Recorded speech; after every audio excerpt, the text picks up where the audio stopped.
क्या? हाँ हो गया। हाँ जुड़ चुका है।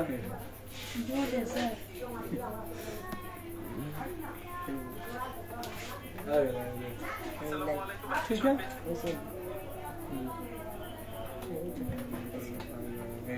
कहाँ रहा है मैसेज? वॉल्यूम बटन प्रेस हो रहा है कि वॉल्यूम बटन प्रेस हो रहा है जब सर पे गया मेरा कोई बात नहीं, एक बार क्लिक करो। सर कुछ इस टाइप से आ रहा है सर। जी सर। इसने ये वे करेगा सर। आ रहा है ना? नहीं ठीक है। इसमें कितना होगा? आज के बाद इसमें मैच नहीं आ रहा हैं? है। रेड कलर का बॉल लगाएंगे तब होगा, देखिए रेड कलर क्या कर रहा है? कौन बंदा असल में मालूम?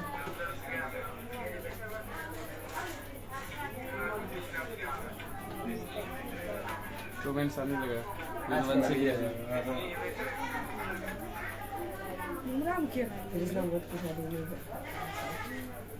लतीफ खान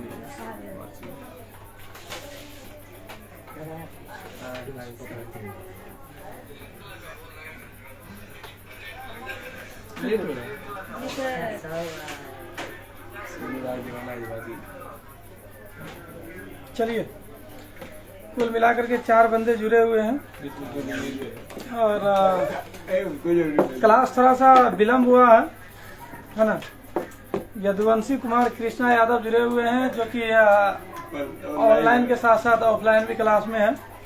इनके अलावा सोनू राज दीवाना भी है। हाय सर, हाय, ये भी ऑफलाइन है मौजूद। आसिम गोहर है, बराबर ये हार्ट का साइन भेज रहे हैं, ऐसा लगता है कि इसको हार्ट जैसा कोई प्रॉब्लम है। इनके अलावा फिर पूजा कुमारी, प्रियंका कुमारी दोनों जुड़ी हुई हैं। और मैं बता दूं कि आसिम साहब लिख के भेजते हैं कि आई एम आसिम अंजुम। और 7 बंदे टोटल जुड़ चुके हैं। तमाम लोगों को थैंक्स। और आज जो विलम्ब हुआ है, आज आप कुछ देख रहे होंगे यहाँ पर, देखिए आज कुछ विलम्ब होने के पीछे रीजन है, ये बोर्ड जरूर व्यवस्थित किया गया। उनके पीछे यहाँ पर थोड़ा सा कुछ कमी कोताही थी, जिसके कारण पर्दा लगा दिया गया है ताकि किसी तरह का दिक्कत नहीं हो। और पर्दा मतलब बहुत सारे बच्चे और साथ ही साथ जो है सर लोगों का कमेंट था कि आप पर्दा लगा दें पीछे ताकि लाइव जो है वो आपका सही ढंग से आवे। रोशन साहब जुड़े हैं। हेलो सर, बिल्कुल पढ़ाई लिखाई चल रही है, आप लोग कृपया करके बताएंगे। आसिम अंजुम कह रहे हैं कि वाह सर पर्दा लग गया, क्या बात है। इनके अलावा जो भी बच्चे जुड़े हुए हैं कृपया करके, शिवम भी जुड़ चुके हैं, शिवम कुमार सिंह। कुल मिलाकर के 6 जुड़े हुए हैं अभी वर्तमान में। और हमारे साथ क्लास में मौजूद हैं ताजदार, है ना, मिस्टर अंशु कुमार और छोटू यादव, है ना, सोनू राज दीवाना, है ना, यदुवंशी कुमार कृष्णा यादव, यदुवंशी कुमार यादव कृष्ण, है ना। इनके अलावा जो है आज उज्ज्वल कुमार यहाँ पर ऑफलाइन में मौजूद है। शिवम, आसिम अंजुम और उनके साथ जो है उनके बाद जुड़े हुए हैं प्रियंका कुमारी, रोशन राठौर, सोनू राज। और यहाँ पे मैसेज आ रहा है साजिद खान भी जुड़ चुके हैं कि और बिल्कुल थंब दे करके भेज रहे हैं कि सर अच्छा लग रहा है ना। तो चलिए, आज हम लोगों का जो टॉपिक होगा मेनली वो क्या होगा, देखिए जो भी बच्चे जुड़े हुए हैं कृपया करके, अगर बोर्ड में विशेष कुछ दिखाई नहीं दे रहा, हम लोग धीरे धीरे व्यवस्था बेहतर करने का प्रयास कर रहे हैं। अगर बोर्ड में कुछ विशेष दिखाई नहीं दे रहा है तो घबराने की जरूरत नहीं है। लेक्चर आपको दिया जाएगा। आज का जो क्लास है वो बिल्कुल लेक्चर बेस्ड है, बायो का क्लास होगा, बायोलॉजी का, और काफी इंटरेस्टिंग पेपर होता है। इनके अलावा तनवीर खान भी जुड़े हुए हैं। हाय सर, जरूर इनको पबजी खेलने से, फ्री फायर खेलने से मौका मिल गया होगा तब जाकर के जुड़े हैं। जरूर आज हम लोग विलम्ब से जुड़े हुए हैं, लेकिन क्लास आपका आधा घंटा ही सही लेकिन बेहतर ढंग से होना है। देखिए लाइव क्लास, आज 6ठा लाइव क्लास में आप लोगों का स्वागत है। निश्चित तौर पर यह 6ठे लाइव क्लास में थोड़ा सा व्यवस्था सुदृढ़ किया गया और धीरे धीरे हम लोग प्रयास करेंगे कि बेहतर व्यवस्था हो। जरूर व्यवस्था खान सर जैसा नहीं होगा, लेकिन प्रयास होगा कि उनका कॉपी भी हम लोग हल्का फुल्का कर ले। देखिए इनमें आप लोग लाइव क्लास में आप लोग जान रहे हैं कि बाय हैदर सर मजबूरन लिखना पड़ रहा था कि जो बच्चे या जो गार्जियन परिचित नहीं है वो परिचित हो लेंगे। इनके अलावा सब्जेक्ट आज का होगा बायोलॉजी अर्थात जीव विज्ञान, और क्लास 10th वालों का ही अभी क्लास चलेगा। फिर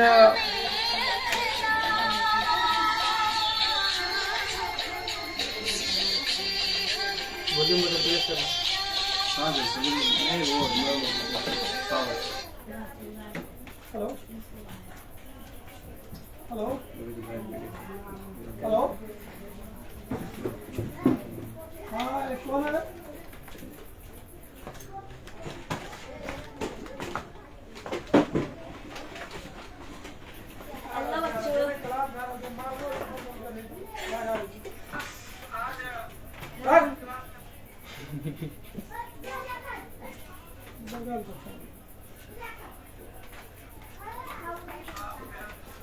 हाँ, थोड़ी सी तकनीकी खामियां हैं। चंदन कुमार भी जुड़े हुए हैं, तो लिख के भेजते हैं हाय सर। इनके अलावा एमडी आमिर अंजुम साहब भी अपनी सेवा दे रहे हैं। और आप तमाम लोगों की जानकारी के लिए बता दें कि आज यहाँ पर थोड़ा सा क्लास की व्यवस्था को बेहतर किया गया और ये बोर्ड के पीछे पर्दे का इस्तेमाल किया गया है, ताकि जो कुछ प्रॉब्लम आ रही थी साइड से देखने में अच्छा नहीं लग रहा था, उनको दूर कर लिया गया है। आमिर अंजुम साहब भी हैं वाचिंग में। हाँ, और यदुवंशी कुमार कृष्णा यादव लिख के भेज रहे हैं नाइस लुकिंग सर, थैंक्स। यहाँ पर ऑफलाइन क्लास में भी मौजूद है। कुल 13 व्यक्ति जुड़ चुके हैं। तमाम लोगों को काफी लाख लाख धन्यवाद। Thanks of bundle, thanks of Alok. इनके अलावा तामजीद आलम लिखते हैं हाय हाय, बोलिए क्या हाल खबर है। चलिए, क्लास आज विलम्ब हो चुका है, इसलिए हम लोग प्रयास करेंगे कि क्लास को आगे बढ़ाया जाए। देखिए, तो सब्जेक्ट बायोलॉजी जो क्लास 10th का है, उसमें आज हम लोग नए टॉपिक से जुड़ेंगे और उस टॉपिक का नाम होगा जेनेटिक्स। क्या होगा? जेनेटिक्स, जिसको आप हिंदी में कहते हैं अनुवांशिकी। क्या होता? अनुवांशिकी। और आज उसी अनुवांशिकी के तहत हम लोग सबसे पहले चर्चा कर लेते हैं लाइफ डेवलपमेंट अर्थात जैव विकास पर। लाइफ डेवलपमेंट अर्थात जैव विकास। जनरली तौर पर हम लोग बायोलॉजी के अंतर्गत, जीव विज्ञान के अंतर्गत सबसे पहला हिस्सा जो पढ़ते हैं क्लास 10वीं में, वो आपको लाइफ प्रोसेस, जैव प्रक्रम है। और निश्चित तौर पर उनके बाद जैव प्रक्रम के बाद हम लोगों का जो टॉपिक होता है वो है जेनेटिक्स एंड लाइफ डेवलपमेंट अर्थात अनुवांशिकी और जैव विकास। तो आज हम लोग अनुवांशिकी और जैव विकास पर चर्चा करेंगे। जो भी लोग कमेंट कर रहे हैं कृपया करके क्लास पे ध्यान दें, है ना। बोर्ड नहीं दिख रहा है सर। तामजीद आलम कह रहा है कि बोर्ड नहीं दिखाई दे रहा है सर, है ना। यादव जी लिख के भेज रहे हैं, यादव जी नीतीश, हेलो सर। हाँ हेलो, क्लास है, क्लास में ध्यान दे अब आप सब आदमी। मसीर राही भी जुड़े हैं, विलम्ब से ही सही, है ना। और अस्सलाम वालेकुम सर। वालेकुम अस्सलाम। और इनके बाद जो जुड़े हुए हैं उनमें जो भी लोग हैं एक बार कम से कम कमेंट करने के बाद जरूर क्लास में ध्यान देंगे। देखिए, तो देखिए जैव विकास, लाइफ प्रोसेस कहने का क्या तात्पर्य है। देखिए, शुरुआती अवस्था में इस धरती पर आप लोगों को पता है कि सबसे पहले एक कोशिका का जन्म हुआ, सिंगल सेल इस धरती पे आया। कभी कभी सवाल हो जाता है कि सर पहले मुर्गी आया कि पहले अंडा, इसी बात है ना। सवाल उठ जाता है कि सर पहले मुर्गी आया कि पहले अंडा। देखिए, जनरली तौर पर जब आप इसका जवाब देंगे कि सर पहले मुर्गी आया, पहले मुर्गी आया, तो सवाल ये उठता है कि मुर्गी तो अंडा से ही आया होगा। और आप बाद में चेंज होकर क्या कहेंगे कि सर अंडा, तो अंडा तो मुर्गी में से ही आया होगा। कई कई दफा ये फंसते हैं, लेकिन साइंस के माध्यम से आप उसका जवाब आसानी से दे सकते हैं। तो क्या होगा जवाब, पहले मुर्गी आया कि पहले अंडा? पहले अंडा आया। देखिए, पहले मुर्गी आया कि पहले अंडा आया, इसमें सबसे पहला जवाब बिल्कुल राइट है कि पहले अंडा आया। देखिए, अंडा में एक कोशिका होता है, सिंगल सेल होता है। अंडा चाहे उनकी साइज 1 kg हो या हाफ kg हो कि 500 ग्राम हो कि 100 ग्राम हो कि 25 ग्राम हो, उससे का मतलब नहीं। अंडा में कितने सेल होते हैं, है ना। अच्छा, साजिद लिख के भेजते हैं पहले अंडा। हाँ बिल्कुल। ज्योतिष बाबू जो कि चरिया में कोचिंग चलाते हैं, वो भी जुड़े हुए हैं आज। निश्चित तौर पर आपका भी काफी लाख लाख धन्यवाद कि आज आप लाइव क्लास में जुड़े हुए हैं। और एक बेहतर शिक्षा देते हैं अपने क्षेत्र के बच्चों को। धनेश्री चरैया इनका कोचिंग क्षेत्र पड़ता है। और ऐसा कहा जाए कि जरूर हम लोगों का जो विद्यार्थी था उनके क्लास फ्रेंडली थे, लेकिन कोचिंग अच्छा चल रहा। तो मैं बता दूं, देखिए ज्योतिष लिख करके भेज रहे हैं कि बहुत अच्छा सर। जब बात लाइव क्लास की है और लाइव क्लास अगर धनेश्री चरैया तक पहुंचा है तो निश्चित तौर पर हम लोग धीरे धीरे बहुत दूरी तक सफर तय करेंगे, है ना। धीरे धीरे दिखाई देने लगेगा, किसी को भी घबराने की जरूरत नहीं है। क्लास थोड़ा सा विलम्ब स्टार्ट हुआ है, टाइम पुरने वाला, हम लोग आज शॉर्ट वीडियो ही रखेंगे, है ना।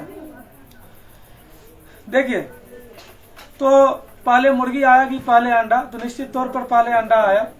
उसके पीछे कारण यह है कि अंडा में एक कोशिका पाया जाता है, सिंगल सेल मौजूद है। और मुर्गी चूंकि आपको पता है कि बड़ा जीव है, तो वो बहुत सारे जीवों से, बहुत सारी कोशिकाओं से मिलकर बना है। तो निश्चित तौर पर इस धरती पर जब सबसे पहले एक कोशिका आया तो एक कोशिका वाला अंडा ही आया होगा, ना कि बहु कोशिका आपको मुर्गी, मल्टी सेलुलर हैन आया होगा। तो इस बार मतलब बच्चे बराबर फंसते हैं और फंसाने का काम करते हैं कि पहले मुर्गी के अंडा, पहले मुर्गी के अंडा। तो आप निश्चित तौर पर उसको कह दें सबसे बड़ा एक कोशिकीय जीव कौन है? देखिए, सबसे बड़ा एक कोशिकीय जीव नहीं, सबसे बड़ी एक कोशिका शुतुरमुर्ग का अंडा, शुतुरमुर्ग का अंडा, ऑस्ट्रिच एग है। सबसे बड़ा एक कोशिका शुतुरमुर्ग का अंडा। ज्योतिष बाबू लिख के भेज रहे हैं, दुआ आपकी। बिल्कुल, हम लोग दुआ करते हैं, आपका क्षेत्र भी बेहतर है और बच्चे लोगों से आपकी तारीफ भी हम लोगों को सुनने का मौका मिलता है। और खास करके धनेश्री चरैया जैसे क्षेत्र से बच्चे जरूर यहाँ तक नहीं आ पाते हैं और आप वहाँ पर मौजूद हैं, ये कम बड़ी बात नहीं है। और आपका जो पढ़ाने का शैली है, कोचिंग का जो शैली है पढ़ाने लिखाने का, निश्चित तौर पर बहुत बेहतर है। आज आप जुड़े हुए हैं वो काफी है हम लोगों के लिए, एज ए टीचर के फॉर्म में लाइव क्लास में जुड़े हुए हैं। और सबसे अच्छी बात है कि आज जो कुछ खामियां थी वो आज बेहतर लग रहा है ना, उनको दूर कर लिया गया।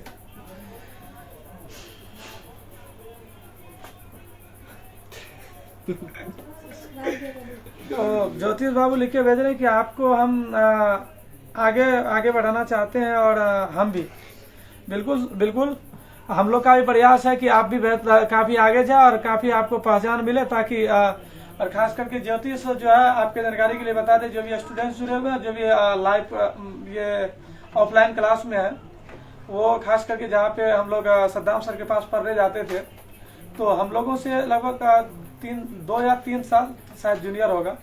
उस बैच में इनका नाम काफी चलता भी था और उस समय काफी बेहतर नंबर, शायद 4+ मैट्रिक में इनका रहा भी था। अभी वर्तमान में कोचिंग चला रहे हैं धनेश्री में और इनका सहयोग हम लोगों को बराबर मिलता रहा। निश्चित तौर पर आप धन्यवाद के पात्र हैं। लेकिन थोड़ा सा है समस्या ये कि 9 बजे तक, 9:15 बजे तक क्लास चल रही है और जल्दी खत्म करना भी है ना। अजय की करेगी सॉरी सर, आज जरा लेट हो गया। हाँ, गलतियां हम लोगों से भी हुई, हम लोग भी विलम्ब से ही जुड़े हैं, घबराने की जरूरत नहीं है। चलिए आते हैं पॉइंट पर, ठीक है। ये सब बातें बाद में होती रहेंगी, मुर्गी अंडा वाली बातें चलती रहेंगी, घबराने की जरूरत है नहीं, एक मजाक का सिलसिला है। देखिए, निश्चित तौर पर इस धरती पर एक कोशिका आया है ना। एक कोशिका से सेल डिवीजन के द्वारा, कोशिका विभाजन के द्वारा जो है कई सारे जीव, या यूं कहें कि वो बहुकोशिकीय जीव में परिणत हुए। सेल डिवीजन के द्वारा वो बहुकोशिकीय जीव, मल्टी सेलुलर जीव में परिणत हुए। जिस समय इस धरती पर जीवों की उत्पत्ति हुई थी, उस समय इस धरती का वातावरण था अपचायक। कैसा था? अपचायक था। और अपचायक कहने का सेंस है कि उस समय इस धरती पर ऑक्सीजन मौजूद नहीं था। जिस समय इस धरती की उत्पत्ति हुई, इस धरती पर जीवों की उत्पत्ति हुई, उस समय जो है यहाँ पर जो है आपको ऑक्सीजन मौजूद नहीं था, अर्थात यहाँ के वातावरण का जो मौजूदा हालात था वो कैसा था? अपचायक था। ज्योतिष लिख के भेज रहे हैं कि सर 416 मार्क्स आया था मैट्रिक में, इनके अलावा मैथ में 97 अंक था। काफी बेहतर स्टूडेंट रहे थे। और अनुज यदुवंशी, गजब, थैंक यू बॉस। ये जुड़े हैं हमारे पूर्णिया से, निश्चित तौर पर हम लोगों के लिए काफी खुशखबरी है और काफी बेहतर टीचिंग लाइन से भी जुड़े थे। निश्चित तौर पर हम लोगों के फ्रेंड्स हैं। अनुज यदुवंशी, बिल्कुल। हाय सर, कैसे हैं आप? हाल खबर जरूर बताएंगे। और ये वीडियो आप तक जा रही है, ये हम लोगों के लिए काफी खुशी की बात है। और अनुज साहब का खुद एक शायद यूट्यूब चैनल भी चलता है, अगर आप नाम बता देंगे तो हम लोग उसके थ्रू कम से कम सब्सक्राइब करवा देंगे, है ना। लेकिन उसके साथ ही आप लोग HAZ स्कूल कम कोचिंग सेंटर जोरावरगंज के नाम से यूट्यूब पर जो चैनल है उसको जरूर सब्सक्राइब कर लेंगे। अजय लकी बोल रहे हैं कि बायोलॉजी का क्लास है। हाँ बिल्कुल बायोलॉजी का ही क्लास है, टॉपिक से ही पता चल जाएगा। देखिए तो एक ऑब्जेक्टिव रहता है कि क्या, पहला चीज तो ये कि जिस समय इस धरती पर जीवों की उत्पत्ति हुई थी उस समय इस धरती का वातावरण कैसा था? अपचायक। कैसा था? अपचायक। एक सवाल काफी बेहतर है और सब बच्चों के माइंड में गूंजना भी चाहिए कि क्या वर्तमान में इस धरती का सभी जीव नष्ट हो जाए, इस धरती पर जितने भी जीव जंतु है सब नष्ट हो जाए, और क्या इस परिस्थिति में इस धरती पर जीवों की पुनः उत्पत्ति संभव है? नो सर, नहीं हो सकता। हाँ सर, हो सकती है सर। नहीं हो सकता। कैसे होगा तो उनको बताओ। अनुज यदुवंशी लिख के भेज रहे हैं कि कीप इट अप सर जी, पूर्णिया में सब ठीक है सर। अच्छा, अनुज यदुवंशी साहब का यूट्यूब पर एक चैनल है, रिटर्न टू व्लॉग्स।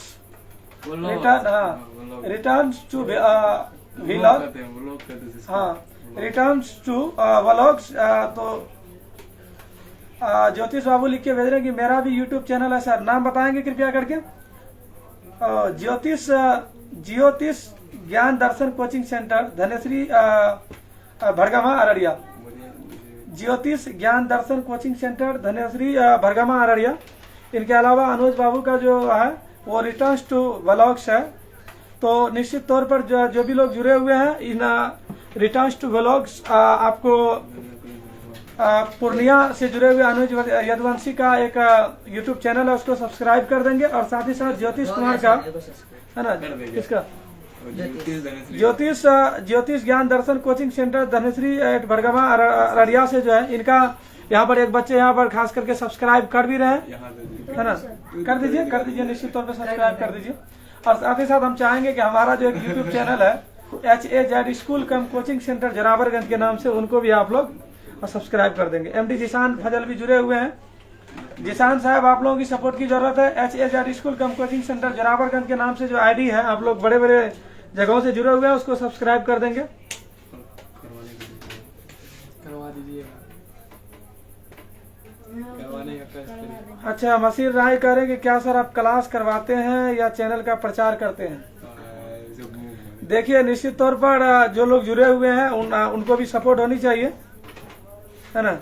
और जो है उनका प्रचार से कोई विशेष मतलब नहीं होता। आप लोग कृपया करके जो है उनको सपोर्ट करें, वो आपकी मर्जी है। देखिए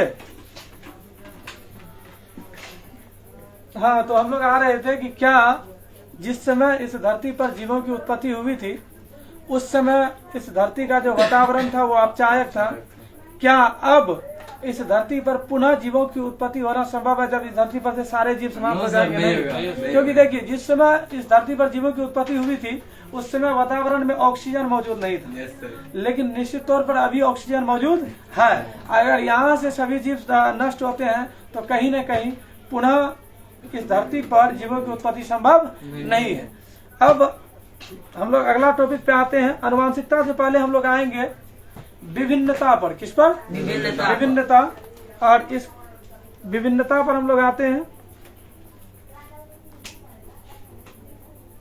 देखिए विभिन्नता को आप डाइवर्सिटी भी कह सकते हैं, है ना। विभिन्नता कहने का सेंस यही हो जाता है कि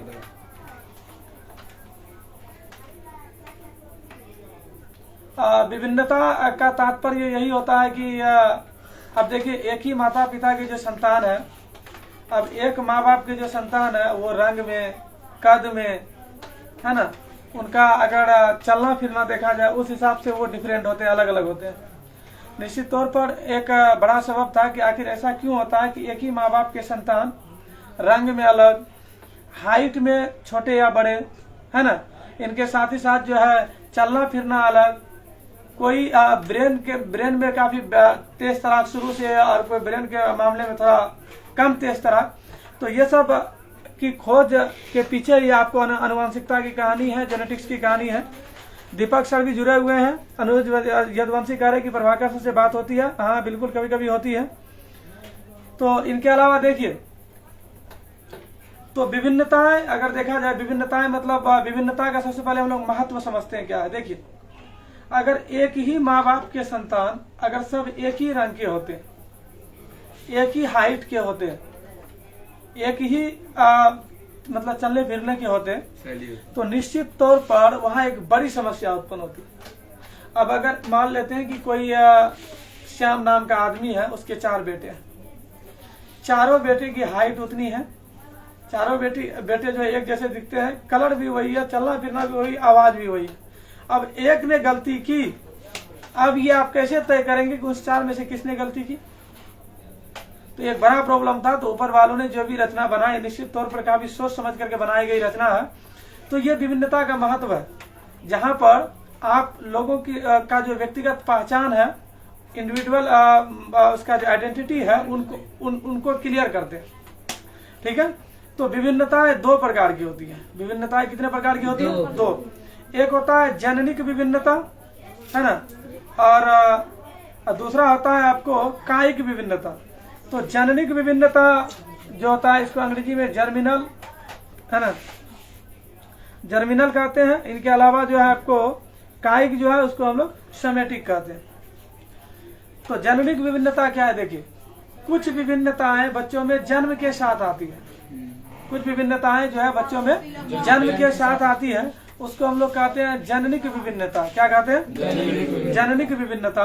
और कुछ विभिन्नताएं जो है वो वातावरण के प्रभाव से, जलवायु, मौसम, इन तमाम चीजों के प्रभाव के कारण उत्पन्न होती है, उसको हम लोग कहते हैं कायिक विभिन्नता। क्या कहते हैं? तो विभिन्नता कितने प्रकार के होंगे? 2। विभिन्नता कहने का सीधा सेंस है कि 2 व्यक्तियों में भिन्नता, 2 लोगों में भिन्नता। अर्थात देखिए, एक ही माँ बाप के जो उत्पन्न संतान है, उन सब में भिन्नता पाई जाती है। यही आपको विभिन्नता। विभिन्नता 2 प्रकार का। कितने प्रकार का जी? 2 प्रकार का। पहला हो गया आपको जननिक विभिन्नता, जो जन्म के साथ होती है, और दूसरा आता है कायिक विभिन्नता, जो इस धरती पर आने के बाद पर्यावरण के प्रभाव के कारण उत्पन्न होती है। अब देख लीजिए, कोई इंसान पैदा होता है गोरा, लेकिन वो अधिकतम धूप में रहा, अधिकतम सूर्य के प्रकाश में रहा, तो निश्चित तौर पर उसका जो स्किन का कलर है वो थोड़ा बहुत जो है आपको मतलब ब्राउन टाइप का हो जाएगा, या हल्का हल्का रेड पड़ने लगता है, या उसको लाल गोरा की श्रेणी में रख सकते हैं। तो ये सब जो विभिन्नताएं आएंगी आपको, ये कायिक विभिन्नता की श्रेणी में आएंगी। किसमें? कायिक विभिन्नता। चलिए, ये सब तो बात की बात है। आज हम लोगों का जो मुख्य टॉपिक है वो है जेनेटिक्स यानी अनुवांशिकी। क्या है? जेनेटिक्स यानी अनुवांशिकी। देखिए, आप इस बात को देखे होंगे, ना ही अगर 100% तो 50%, 20%, 60%, 70%, 80%, 90%, 99% तक, है ना, अगर आप देखें तो हम लोगों का जो गुण होता है वो हमारे बच्चों में ट्रांसफर होता है कि नहीं होता? अब आप देखिए, तो अनुवांशिकता के बारे में पहले हम लोग जानते हैं, यानी कि पीढ़ी दर पीढ़ी पिता का गुण, पैतृक गुण उसके बच्चों में ट्रांसफर होना, है ना। पीढ़ी दर पीढ़ी पिता का गुण उसके बच्चों में ट्रांसफर होना, उसके संतानों में ट्रांसफर होना क्या कहलाता है? अनुवांशिकता कहलाता है। क्या कहलाता? अनुवांशिकता कहलाता है। पीढ़ी दर पीढ़ी माता पिता का गुण उसके बच्चों में ट्रांसफर होना, उसके संतानों में ट्रांसफर होना क्या कहलाता है? अनुवांशिकता कहलाता है। समझ चुके हैं ना आप लोग? यानी कि अब देखिए, जो मान लेते हैं कि मेरे पिता के कुल 5 संतान है, ठीक है, तो मेरे पिता और मेरी माता का जो गुण है वो हम लोगों में आएगा, और कल होकर के जब हमारी संतानें होंगी तो हमारा जो गुण है वो हमारे बच्चों में ट्रांसफर होगा। ये 100% तो नहीं होता है, लेकिन कितना कट हो जाए तो 10%, 20%, 25%, 30% तक जरूर जाता। चलने फिरने से देख सकते हैं। अब देखिए, गांव समाज में होता क्या है, अब कोई इंसान चल फिर रहा है तो क्या कहता है? जा रहा है, अरे ऐसा लगता है कि वो फल्ला का बेटा है। चेहरा से आप ऐसा लगता है कि चेहरा से आप ऐसा लग रहा है कि आप प्रदीप यादव के बेटे, है ना? ऐसा लगता है, ऐसा फेस से लग रहा है कि आप संजय अकेला के बेटे, है ना? इस तरह का माहौल होता है। मान लेते हैं ये लड़का का फेस ही बता रहा है कि अरविंद शाह का बेटा है ना, ये उदय रजक का बेटा है। इनका क्या नाम है जी? अब्बू का नाम क्या? अच्छा, परवेज। हाँ, तो मतलब कहीं ना कहीं आपके चलने फिरने से, आपके फेस से, आपकी बोली से, आवाज से, है ना, आपके एक्शन से लोग कुछ न कुछ गैस कर लेता है कि किन से जुड़ा हुआ है, और वो किसके कारण हो पाता है ना, इसके कारण जेनेटिक प्रॉपर्टीज है ना, आनुवांशिक गुण के कारण, किसके कारण, आनुवांशिक गुण के कारण। तो देखिए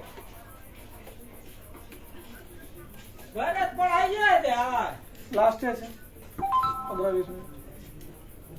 देखो, तो हम लोगों के शरीर में जो आनुवांशिक पदार्थ कहलाता है वो है डीएनए। और डीएनए देखिए, डीएनए दरअसल है क्या, डीएनए एक प्रकार का न्यूक्लिक अम्ल है।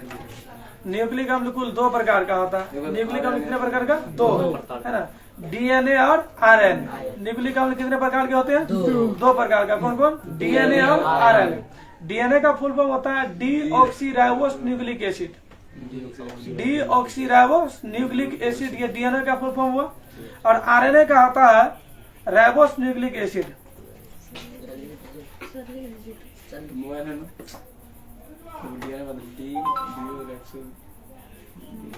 देखिए, तो डीएनए का हो गया डीऑक्सीराइबोस न्यूक्लिक एसिड। और इनके अलावा जो है वो आरएनए का क्या होगा, राइबोस न्यूक्लिक एसिड। ये न्यूक्लिक अम्ल का 2 प्रकार है। कुछ लोग कमेंट कर रहे हैं, 2-4 मिनट आप लोग रुक जाएंगे। मसीर राय कह रहे हैं यस सर, लगता है कि अब मसीर का गुस्सा ठंडा हुआ है। अनुज यदुवंशी साहब कह रहे हैं may God bless you to success in your life, keep growing your class, thanks. Jyotish लिख के भेज रहे हैं बाय सर, बाय। इनके अलावा पूजा कुमारी लिख रही है गुड। मसीर राय का यस सर। आशीष आनंद भी जुड़े हैं, और आशीष आनंद लिख के भेजे हैं। इनके अलावा नैयर आलम कह रहे हैं नाइस टीचिंग सर, थैंक्स। आशीष आनंद लिख रहे हैं सर आप भी अपने पापा की तरह लग रहे हैं। बिल्कुल हम लग रहे हैं अपने पापा की तरह ही। नैयर साहब लिखे हुए सो सुपर सर जी, थैंक्स। इनके अलावा मसीर राय लिख रहे हैं हेलो आशीष आनंद जी, सब अपने पापा के बेटे होते हैं। दुनिया में बिल्कुल बिल्कुल, आशीष आनंद भी अपने पापा के ही बेटे हैं, घबराने की जरूरत नहीं। देखिए, तो न्यूक्लिक अम्ल 2 प्रकार का। तो इनमें डीएनए हम लोगों के शरीर का आनुवांशिक पदार्थ है जो केंद्रक में मौजूद होता है। कहाँ मौजूद होता है, केंद्रक में। अब देखिए, डीएनए के क्रियात्मक खंड को जीन कहते हैं। ये जीन वो जीन नहीं है जिसमें भूत प्रेत जीन जो आप समझते हैं, ऐसा नहीं है ना। डीएनए के क्रियात्मक खंड को क्या कहते हैं, जीन। ताजदार ध्यान दो, डीएनए के क्रियात्मक खंड को क्या कहते हैं, जीन कहते हैं। अब देखिए, डीएनए को आनुवांशिक पदार्थ माना गया। डीएनए को क्या माना गया, आनुवांशिक पदार्थ माना गया। तो बताइए आनुवांशिक इकाई किसे कहा जाएगा, जीन को। तो ऑब्जेक्टिव, अच्छा खासा ऑब्जेक्टिव यहाँ से बनता है कि आनुवांशिक इकाई किसे माना गया, जीन को। किसको, जीन को। आनुवांशिक पदार्थ किसे कहा गया, डीएनए को। आनुवांशिक पदार्थ किसे कहा गया, डीएनए को। अब कहानी खुलती है, मात्र हम लोग 10 मिनट और चलेंगे, 9:15 तक क्लास चलेगी। देखिए, जनरली तौर पर फादर ऑफ जेनेटिक्स यानी कि अनुवांशिकी का पिता, फादर ऑफ जेनेटिक्स अनुवांशिकी का पिता ग्रेगर जॉन मेंडल को कहा जाता है। इसको कहा जाता है ना, अनुवांशिकी का पिता किसे कहा जाता है, ग्रेगर जॉन मेंडल को। किसको कहा जाता है, देखिए, ग्रेगर जॉन मेंडल का सबसे पहले हम लोग परिचय ले लेते हैं। ग्रेगर जॉन मेंडल का जन्म सन 1822 ईस्वी में ऑस्ट्रिया के ब्रून नामक जगह पे हुआ था।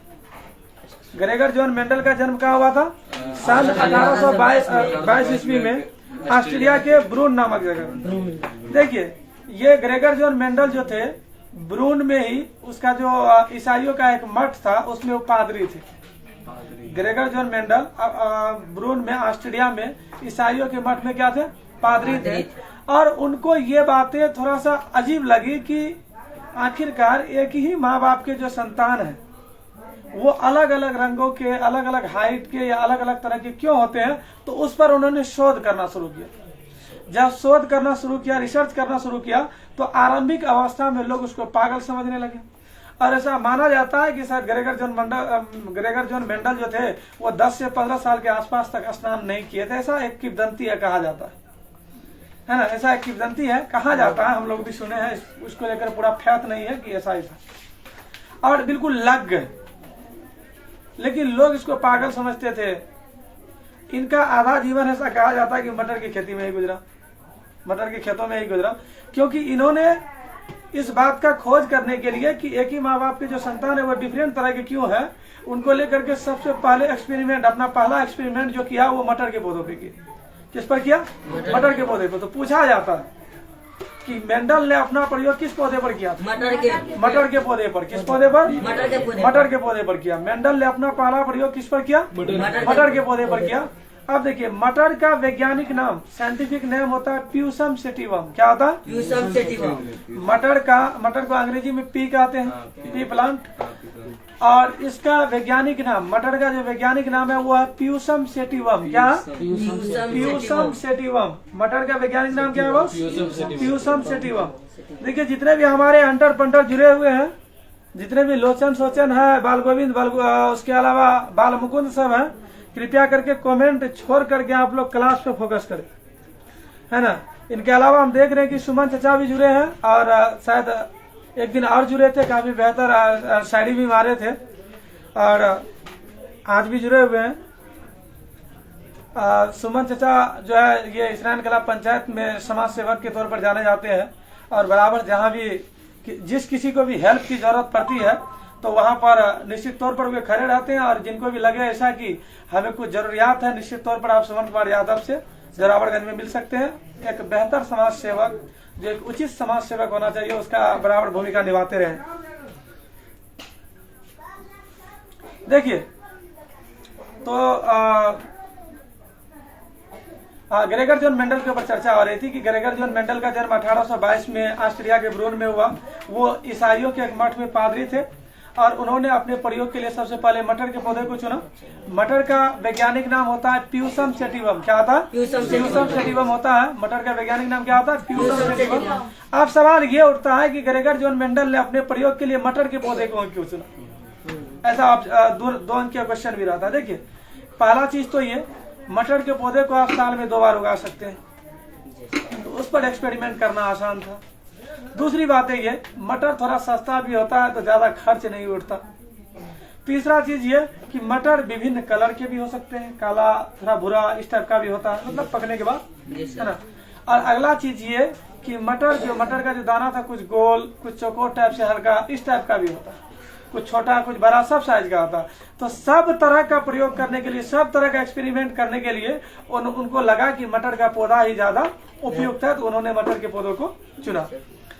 देखिए, तो ये बातें भी ग्रेगर जॉन मेंडल की। अब उनसे संबंधित, ग्रेगर जॉन मेंडल को मटर के पौधों से संबंधित जो भी एक्सपेरिमेंट करना था, जो भी बातें होनी थी, तो उनको उन्होंने एक किताब में लिखा और लिख करके अपने बक्सा में रखते गया।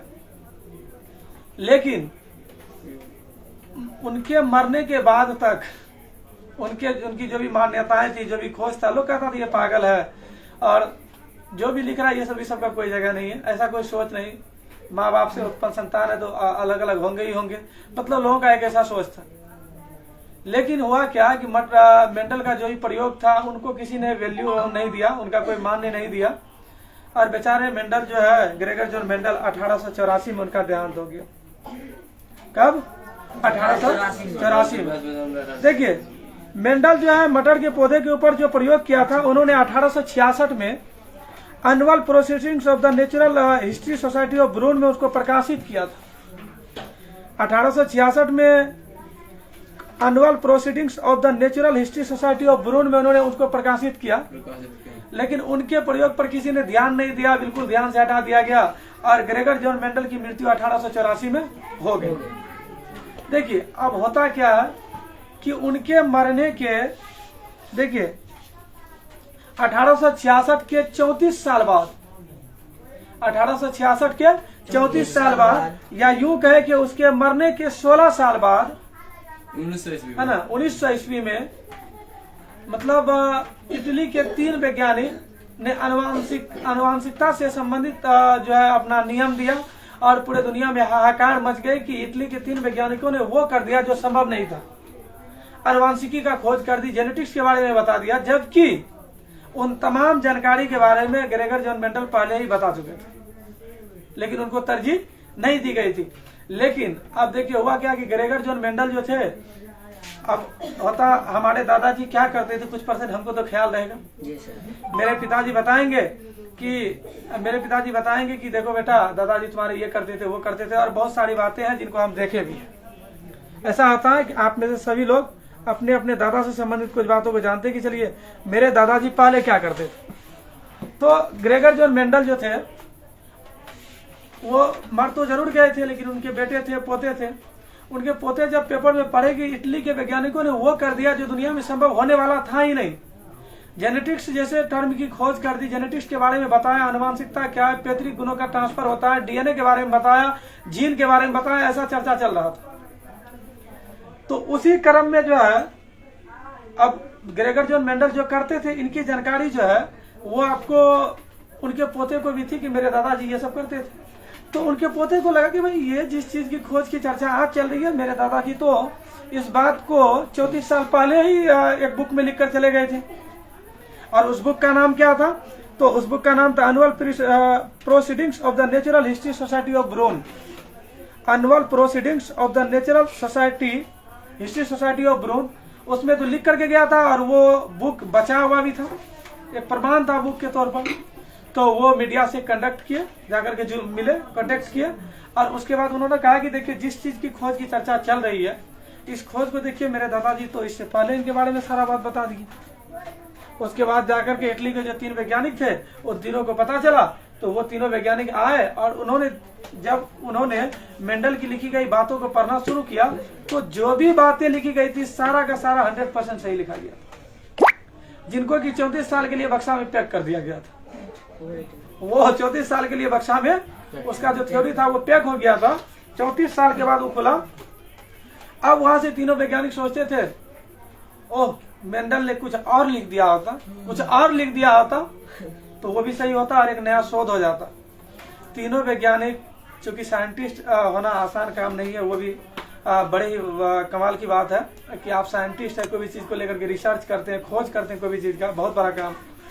खोजी गई चीजें पढ़ने में हमें दिक्कत होती है, वो तो खोजते हैं, नया लाते हैं, वो बड़ा टफ है। और पूरे दुनिया में वो बिल्कुल सही जाना चाहिए, यूनिवर्सल ट्रूथ होनी चाहिए, वो सार्वत्रिक सत्य होनी चाहिए, है ना।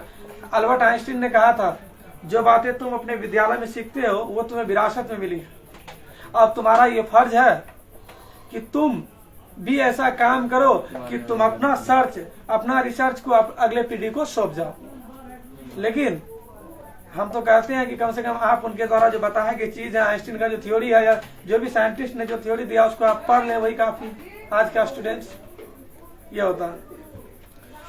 तो अब वहां से तीनों वैज्ञानिक क्या सोचने लगे, कुछ और लिख दिए होते, कुछ और लिख दिए गए होते। लेकिन तीनों वैज्ञानिक सोचे कि ग्रेगर जॉन मेंडल ने जब प्रयास किया था और जो भी बातें लिखी जो हम आज खोज कर रहे हैं वो तो 34 साल पहले लिख कर चले गए, तो निश्चित तौर पर सम्मान उन्हें ही मिलना चाहिए। तो इटली के तीनों वैज्ञानिक ने ये अनुवांशिकी जैसे टर्म, जेनेटिक्स से रिलेटेड जो भी टर्म थे, उनके खोज का श्रेय उन्होंने ग्रेगर जॉन मेंडल के ही नाम सुपुर्द किया। और ये कम बड़ी बात नहीं है कि जब कोई व्यक्ति कोई खोज करता है और अपने खोज को जो बीते हुए साइंटिस्ट है जो उसके ऊपर प्रयास कर रहा था उनको सुपुर्द करता। और उनके बाद से हम लोग क्या जानने लगे कि ये जो यानी कि Gregor John Mendel is known as the father of genetics, है ना। अनुवांशिकी का जनक जो कहलाता है वो कौन है? Gregor John Mendel. देखिए अब वो प्रयोग किए थे, उन प्रयोग के बारे में हम लोग अगले क्लास में जानेंगे। लेकिन आप लोगों की जानकारी के लिए बता दें, 1-2 चीज बता देते हैं। मेंडल कुल मिलाकर के लगभग 2 नियम दिए थे, जो 2 महत्वपूर्ण नियम था। उसे मेंडल का जो प्रथम नियम है वो पृथक्करण का नियम कहलाता है। क्या कहलाता? पृथक्करण, यानी कि law of segregation, law of segregation कहलाता है। मेंडल का जो प्रथम नियम है वो पृथक्करण का नियम कहलाता है। इनके अलावा मेंडल का जो द्वितीय नियम है वो मेंडल का स्वतंत्र विन्यास का नियम कहलाता है। मेंडल का प्रथम नियम पृथक्करण का नियम और द्वितीय नियम है मेंडल का स्वतंत्र विन्यास का नियम। कुछ और भी चीजें हैं वो जान लें आप लोग। मटर का वैज्ञानिक नाम प्यूसम सेटिवम होता है ना। और भी कुछ वैज्ञानिक नाम जैसे कि बताइए, आम का वैज्ञानिक नाम मैग्नीफेरा इंडिका। आम का वैज्ञानिक नाम क्या होता है? Mangifera indica. हम मनुष्य है, ह्यूमन है, अपने लोग का मनुष्य का होता है वैज्ञानिक नाम होमोसेपियंस। क्या होता है? होमोसेपियंस होता है। इनके अलावा मेढक होता है ना, फ्रॉग। इसका होता है आपको राना ट्रिगना। क्या होता है? राना ट्रिगना आता है।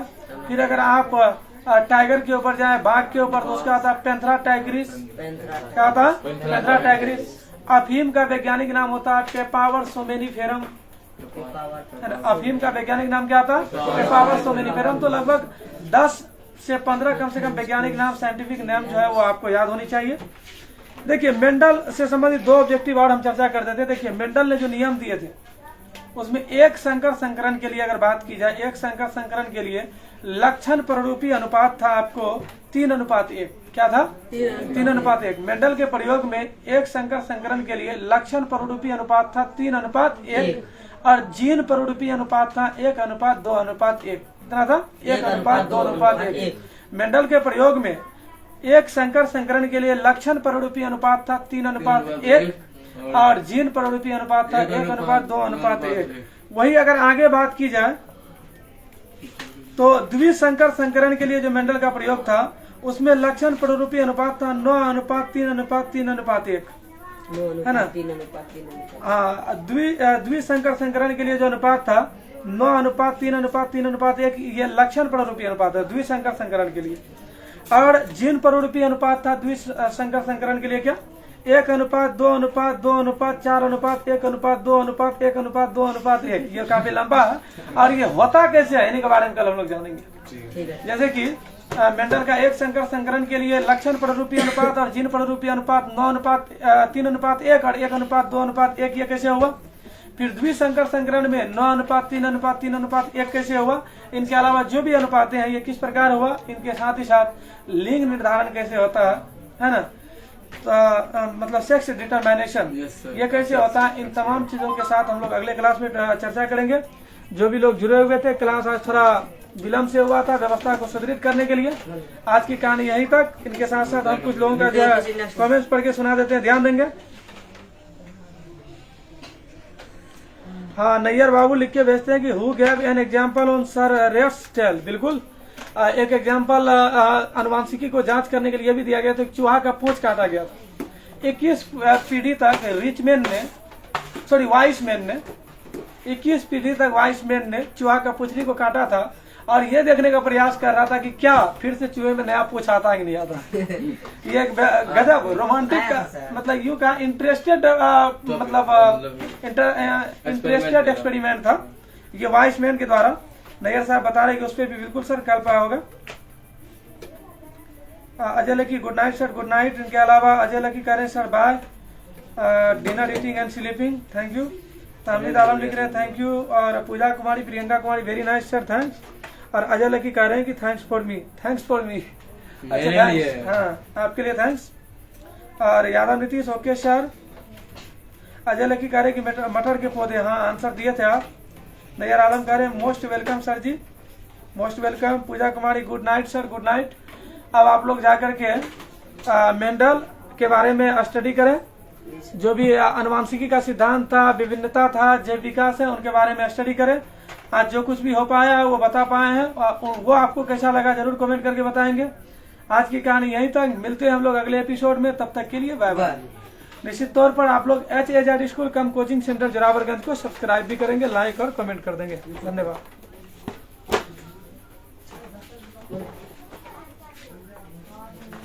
बंद करो।